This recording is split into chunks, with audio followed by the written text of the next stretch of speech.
Bab 70, Bab 2190, Penyerahan Diri Raja Kabut. Di Abis, terdapat tempat yang bahkan ditakuti oleh para dewa sendiri, Laut Kabut tak berujung. Tempat itu bukan sekedar hamparan tanah tandus yang tenggelam dalam kegelapan, tetapi jantung keputusasaan, korosi, dan kehancuran. Semakin dalam seseorang menjelajah ke kedalamannya, semakin keras hukum kehancuran yang terjadi. Debu jurang menebal, meresap ke dalam daging, menggerogoti tulang, dan mencakar jiwa. Dengan setiap langkah yang diambil lebih jauh ke dalam kabut, semakin dalam penindasan yang terjadi. Sampai bahkan para dewa merasakan esensi ilahi mereka berkedip-kedip seperti bara api yang sekarat. Sebagian besar percaya bahwa hanya debu jurang yang menekan kekuatan mereka. Tetapi mereka yang memiliki pengetahuan lebih dalam, para dewa, dan terutama dewa sejati kuno, lebih tahu. Mereka memahami kebenaran yang ada di bawah kaki mereka. Dasar abis bukanlah tanah atau batu, tetapi kehancuran murni yang mengkristal menjadi ada. Hukum yang membentuk tanah ini kuno, tak kenal ampun, dan mutlak. Semakin jauh seseorang melangkah, semakin hitam bumi menjadi, kekosongan yang ditempa dari kebenaran kehancuran yang terdalam. Ia tidak hanya menekan dari atas, tetapi juga dari bawah. Bahkan sekarang, meskipun Imam Besar Liu Xiao telah menggunakan kekuatan dunia batinnya untuk memisahkan debu jurang dan menciptakan tempat berlindung sementara, tanah itu sendiri masih sangat membebani mereka semua. Tetap saja, dengan 6 dewa sejati dan 3 dewa sejati kuno, apa alasan mereka untuk takut? Boom-omong! Aura ilahi melonjak melalui langit seperti guntur yang menggelegar, mengguncang surga saat sosok-sosok ilahi turun serempak. Dunia di bawah mereka, meskipun bersih dari debu jurang yang menyesakan, masih membawa tekanan dalam laut kabut tak berujung. Udara bergetar. Tanah itu menghitam dan retak karena hukum kehancuran yang korosif, berdenyut dengan energi yang menghantui.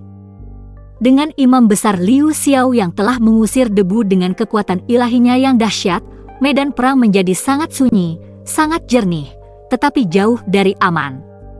Di ruang inilah, tanpa kabut tetapi penuh ketegangan, para dewa sekarang bergerak. Sasaran mereka, segerombolan binatang buas jurang yang melonjak dari setiap sudut seperti bayangan yang mencoba merebut kembali cahaya. Di depan kelompok itu, Imam Besar Wan Dao terbang dengan tenang, jubah emasnya berkilauan di bawah langit yang redup. Meskipun kekacauan di Cakrawala, dia tersenyum tenang, seolah-olah bahkan jurang itu sendiri tidak dapat menggerakkan hatinya. Dengan lambaian tangannya yang anggun, lusinan tiang formasi emas melesat keluar dari lengan bajunya. Mereka menembus tanah yang retak seperti paku dewa, masing-masing memancarkan cahaya keemasan yang lembut. Getaran rendah berdenyut di seluruh medan perang, dan dalam napas berikutnya, formasi hukum ilahi. Suara Wan Dao bergema seperti lonceng di seluruh medan perang yang tak berujung, bergema dengan otoritas suci. Rune emas meletus dari tiang-tiang, saling bertautan menjadi formasi besar yang berdenyut dengan irama ilahi. Cahaya muncul dari tanah, bukan untuk menghilangkan debu, tetapi untuk menyelaraskan medan, menekan kerusakan, dan mengikat hukum medan perang dengan kehendak ilahi. Cahaya ilahi yang cemerlang meledak keluar, membanjiri medan perang dalam ledakan emas yang cemerlang. Cahaya itu melonjak seperti gelombang pasang, menelan langit sebelum turun dengan penuh wibawa ke daratan, membentuk kubah raksasa kecemerlangan ilahi. Dalam satu tarikan napas, tanah yang rusak dan semua jejak debu jurang yang tersisa disegel di bawah kanopi emas. Di dalam kubah, seolah-olah tekanan yang menyesakkan dari laut kabut tak berujung telah terkelupas. Ini adalah kekuatan Lord Wan Dao, salah satu dewa terkesiap, terpesona. Di sekeliling, sosok-sosok ilahi bergerak dengan heran saat tubuh mereka, beberapa saat yang lalu berat dan tertekan, tiba-tiba terasa ringan, bebas. Seolah-olah mereka telah melangkah mundur ke tepi terluar laut kabut tak berujung, di mana hukum kehancuran tidak begitu berpengaruh. Tekanan abis yang menyesakan, beban berat hukumnya yang rusak, semuanya telah dilemahkan oleh kubah ilahi yang kini menyelimuti medan perang. Dengan ini, binatang buas ini bukan apa-apa, teriak Hua Fuchen, suaranya menggelegar dengan semangat baru. Detik berikutnya, aura ilahinya meledak keluar seperti gelombang yang menghantam, membentuk formasi pedang besar di udara di sekelilingnya. Ribuan bilah pedang berkilauan terlihat, bilah pedang yang bukan dari baja dingin, tetapi kehendak ilahi murni, berdengung dengan kekuatan yang jauh melampaui apapun yang pernah ditunjukkan Hua Qingyin. Detak jantung kemudian, formasi itu lenyap. Realitas terpelintir. Ruang terdistorsi. Lalu, hahaha, puluhan ribu pedang muncul kembali dalam sekejap, setelah mengukir jalan mereka melalui binatang buas jurang. Tidak ada waktu bagi monster untuk bereaksi. Tidak ada ruang untuk melarikan diri. Mereka hanya tercabik-cabik. Raungan mereka ditelan oleh keheningan. Tubuh mereka hancur berkeping-keping, esensi mereka larut ke dalam cahaya ilahi dari formasi tersebut. Dan Hua Fuchen berdiri kokoh di tengah cahaya keemasan, matanya tajam dengan tekad. Boom! Boom! Boom! Ledakan bergema seperti genderang perang, mengguncang langit dan membelah bumi di bawah medan perang ilahi. Mimpi yang jatuh. Bisik Meng Kongchan, suaranya serius saat energi abu-abu seperti kabut berkumpul di sekelilingnya. Dengan lambaian tangannya, seni ilahinya melonjak maju, gelombang kekuatan yang menakutkan dan seperti mimpi yang menyapu ke arah binatang buas jurang yang datang. Energi abu-abu melewati mereka, diam dan tenang, namun binatang buas terus menyerang, tidak terpengaruh. Kekuatanmu tidak akan bekerja di sini. Minggir, sebuah suara tajam berteriak dari belakang. Boom! Cahaya keemasan yang menyilaukan meletus dari belakang Meng Kongchan saat semburan energi destruktif meledak melewatinya seperti murka ilahi yang dilepaskan. Di tempat itu mendarat, tanah terbelah, ruang itu sendiri melengkung dan terkoyak dengan keras, dan binatang buas jurang itu musnah dalam sekejap, tidak ada yang tersisa selain abu dan gelombang kejut. Melalui kobaran api keemasan, sesosok tubuh terbang lewat, kehadirannya mendominasi. Kau benar-benar tidak berguna. Dian Juishi mencibir sambil melesat maju, cahaya keemasan memancar dari tubuhnya seperti bintang yang menyala-nyala. Setiap langkahnya mengukir kehancuran melalui gerombolan binatang buas jurang. Mata Meng Kongchan menyipit, tetapi dia tidak mengatakan apa-apa. Meng tua, gunakan saja kekuatan doamu dan hancurkan mereka. Dewa kembar itu meraung serempak saat mereka melesat melewati Meng Kongchan, frustrasi bercampur dalam suara mereka. Detik berikutnya, aura mereka menyala dalam sinkronisasi sempurna, kecemerlangan bulan dan cahaya bintang terjalin saat domain surgawi terbentang di langit di atas. Bulan suci muncul, dan bintang-bintang berkilauan seperti bilah tajam. Udara membeku, lalu meledak keluar saat domain mereka turun dengan kekuatan yang luar biasa. Setiap binatang buas jurang yang terperangkap di dalamnya langsung musnah, tubuh mereka hancur menjadi ketiadaan di bawah beban bulan dan bintang yang menghancurkan. Dari kejauhan, Yun Ce mengamati para dewa dengan minat yang berbinar di matanya yang kelabu dan ternoda jurang. Cara mereka bertarung bersama, bagaimana mereka saling melindungi, mendukung tanpa kata-kata, percaya tanpa keraguan. Dia tersenyum. Senyum mengejek. Senyum meremehkan. Senyum penuh kebencian. Dia akan menghancurkan semuanya. Dia akan memutuskan setiap ikatan. Dengan satu gerakan tangannya, jurang kelabu itu bergerak. Raunger. Paduan suara kegilaan meletus di medan perang saat jutaan binatang buas dan hantu jurang melonjak maju seperti gelombang pasang. Raungan gabungan mereka membelah langit dan meretakkan bumi di bawahnya. Ruang itu sendiri bergetar, terdistorsi liar saat serangan mereka mengubah dunia menjadi kekacauan. Dan di tengah-tengah semuanya, Yunche berdiri seperti penguasa kehancuran, tangannya terangkat memerintahkan kehancuran itu sendiri. Namun, boom! Kekuatan ilahi para dewa meledak seperti badai yang dahsyat, mencabik-cabik binatang buas dan hantu seperti kertas rapuh sebelum badai. Tubuh-tubuh debu hitam tercabik-cabik, lenyap ke dalam ether saat energi ilahi melonjak. Namun, mereka tetap datang.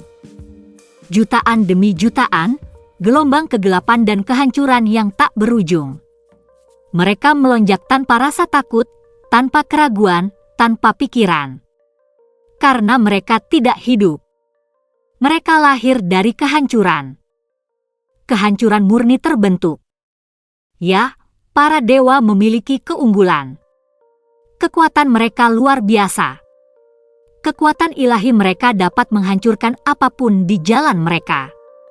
Dan ya, dengan pembentukan imam besar Wan Dao yang memperkuat wilayah mereka, bahkan penindasan kabut tak berujung pun dapat dikelola. Namun, pria yang berdiri di belakang gelombang itu, Raja Kabut, Yunche. Dia bukan tipe yang bermain adil. Dia belum menunjukkan tangannya. Boom! Dian Jiushi melesat maju seperti komet yang menyala-nyala, cahaya ilahi mengalir dari setiap pori-porinya. Di bawah cahaya keemasan formasi Wan Dao, beban di tubuhnya berkurang, memungkinkan kekuatannya terbakar dengan bebas. Dari jauh, 3 dewa sejati kuno mengamati medan perang dalam keheningan, indera ilahi mereka terkunci pada setiap gerakan, setiap perubahan aura, menghitung semua kemungkinan hasil. Liu Xiao sudah mendorong kekuatannya hingga batasnya, mempertahankan pengusiran debu jurang yang kuat melintasi hampir 1 juta mil medan yang rusak. 6 dunia internalnya menyala tanpa suara di belakangnya, menambatkan medan perang dengan jelas. Wan Dao telah melemparkan formasi perkasanya, mendukung para dewa dan memperkuat kekuatan mereka di dalam wilayah yang rusak ini. Hanya Ling Xian yang tetap tidak bergerak, matanya setengah tertutup seolah sedang berpikir keras, namun indera ilahinya menjangkau lebih jauh dari yang bisa dipahami kebanyakan orang. Dia belum bergerak, belum. Karena langkah selanjutnya, yang paling penting, akan jatuh padanya. Jika dewa sejati kuno benar-benar ingin mengakhiri perang ini dengan cepat, mereka bisa melakukannya sejak lama. Dengan lambaian tangan, hembusan kekuatan, dan medan perang ini akan berubah menjadi abu. Namun, kekuatan bukanlah masalahnya. Kendala sebenarnya di hadapan mereka adalah Meng Jianyuan. Ia tidak lagi berdiri di sini sebagai dirinya sendiri. Tubuhnya sekarang adalah wadah bagi Raja Kabut. Namun, ia masih hidup. Masih di sana di suatu tempat. Sebelum mereka melangkah ke laut kabut tak berujung, Tuan mereka telah memberikan satu perintah mutlak. Bawa Meng Jianyuan kembali. Hidup-hidup. Kata-kata sederhana. Namun, eksekusinya sama sekali tidak mudah. Mengatakannya mudah. Melakukannya, dalam keadaan seperti ini dengan musuh seperti Raja Kabut yang merasuki orang yang ingin mereka selamatkan. Itu adalah mimpi buruk yang terselubung. Jika ini, pertunjukan binatang buas dan energi rusak ini, adalah kekuatan penuh Raja Kabut, maka membunuhnya akan seperti menepis debu. Namun, itulah masalahnya. Mereka tahu itu tidak benar. Jadi, mata mereka tidak menyipit karena takut, tetapi karena kehati-hatian yang dalam dan sabar. Boom! Taunger! Taunger! Di antara gelombang pasang binatang buas jurang, lebih dari 50 meraung dengan kekuatan mengerikan dari alam terbatas ilahi tingkat menengah, kekuatan yang, di tempat lain di abis, akan cukup untuk menjerumuskan seluruh alam ke dalam kekacauan dan keputusasaan. Raungan mereka memutar langit, tubuh mereka yang besar mengguncang bumi, masing-masing merupakan malapetaka tersendiri. Namun di sini, di bawah panji-panji para dewa yang bersatu, tidak ada rasa takut. Pemusnahan ilahi. Cahaya keemasan meletus seperti murka surga. Telapak tangan raksasa, terbentuk dari kekuatan ilahi murni, melonjak ke langit sebelum jatuh seperti penghakiman dari surga. Boom! Tanah di bawah retak dan terangkat saat hantaman itu menyebarkan tubuh binatang buas menjadi debu, jiwa mereka yang rusak terkoyak dan hancur menjadi ketiadaan dalam sekejap. Dian Jiushi melayang di langit seperti dewa perang, kecemerlangan keemasan menyala di matanya. Hanya itu yang kau punya, Raja Kabut, dia meraung, perlawanan bergema di medan perang. Di sekelilingnya, para dewa lainnya berkumpul kembali. Pasukan, jutaan binatang buas dan hantu jurang telah lenyap. Seluruh gelombang kehancuran hancur dalam waktu kurang dari 10 menit. Ini adalah kekuatan para dewa. Ini adalah kemarahan sang dewa. Hehehe. Hahaha. Tiba-tiba, tawa dingin dan kuno bergema dari tubuh Yunche, mata abu-abunya menyapu para dewa di hadapannya, bersinar dengan kegilaan yang mendinginkan jiwa. Hahaha. Tawa itu semakin keras, liar dan tak terkendali, seperti orang gila yang senang dengan kekacauan. Bagus! Bagus! Sangat bagus! Suara Raja Kabut menggelegar, dipenuhi dengan kegembiraan yang gelap. Seperti yang diharapkan dari para dewa. Kekuatanmu benar-benar menakjubkan. Dalam kilatan cahaya abu-abu, sosoknya menghilang, hanya untuk muncul kembali hanya beberapa mil jauhnya dari para dewa yang berkumpul. Jaraknya hanya beberapa tarikan napas bagi mereka, namun pada saat ini, rasanya terlalu dekat. Krak! Suara ruang yang hancur bergema saat 3 sosok melangkah maju melalui kekosongan yang pecah, tak lain adalah para imam besar. Ling Xian, Wan Dao, dan Liu Xiao. Medan perang berubah menjadi keheningan yang menyesakkan. Dunia abu-abu bergetar di bawah beban kekuatan. Ketegangan melingkar di udara seperti bilah yang terhunus. Semua mata tertuju pada Raja Kabut, pada Yunche. Lalu tiba-tiba, dia bergerak. Dengan kedua tangan terangkat dan lutut sedikit ditekuk. Para dewa menegang. Aura mereka melonjak hidup, penghalang muncul secara naluriah. Tidak ada yang bisa memahami tujuan dari sikap aneh itu. Apakah dia sedang mempersiapkan serangan? Lalu, bang! Suara lutut yang terbanting ke tanah jurang bergema seperti guntur di seluruh padang tandus. Semua orang membeku. Yunche, bukan, makhluk yang dikenal sebagai Raja Kabut, mengangkat kepalanya perlahan. Mata abu-abunya berkilauan, bukan karena amarah, tetapi karena kesedihan. Dengan keputusasaan. Senior, suara kuno itu bergetar. Maafkan aku benar-benar minta maaf. Aku menyerah. Suara itu pecah. Kuno, tak terbatas, namun dipenuhi dengan kesedihan dan keputusasaan. Raja Kabut memohon. Para dewa berdiri tercengang. Para imam besar menyipitkan mata mereka. Tidak seorang pun dari mereka yang mengharapkan ini. Aku tidak menyangka kalian semua akan membunuh seluruh pasukanku dengan mudah. Aku salah senior, aku sangat menyesal, tolong ampuni aku. Raja Kabut memohon. Wujudnya benar-benar tunduk, dipenuhi dengan emosi dan keputusasaan saat dia memohon. Para dewa yang menyaksikan tidak dapat menahan diri untuk mengernyitkan alis karena tidak percaya. Apakah ini benar-benar terjadi? Bahkan para dewa yang telah berjuang dalam banyak perang tidak pernah melihat sesuatu yang begitu absurd, begitu sangat aneh. 3 dewa sejati kuno saling melirik, dan tanpa sepatah kata pun, imam besar Ling Xian mengangkat tangannya. Boom! Telapak tangan api Vermilion Bird yang mengamuk meledak, membubung melintasi medan perang dan menghantam langsung ke tubuh Yunche. Api ilahi meletus dengan hebat, menelannya dalam semburan panas ilahi. Hah! Sebuah suara yang tidak hanya kuno, tetapi menusuk dan pecah dengan rasa sakit meraung melalui jurang. Ah, aku menyerah. Aku menyerah. Ah. Jeritan itu bergema tanpa henti. Yuan Er. Suara sedih Meng Kongqian pecah di udara, tubuhnya gemetar saat dia melangkah maju. Hatinya terpilin kesakitan, menyaksikan tubuh putranya sendiri dilalap api suci. Lepaskan, Kongqian. Hua Fuchen mencengkeram bahunya, menahannya dengan sekuat tenaga.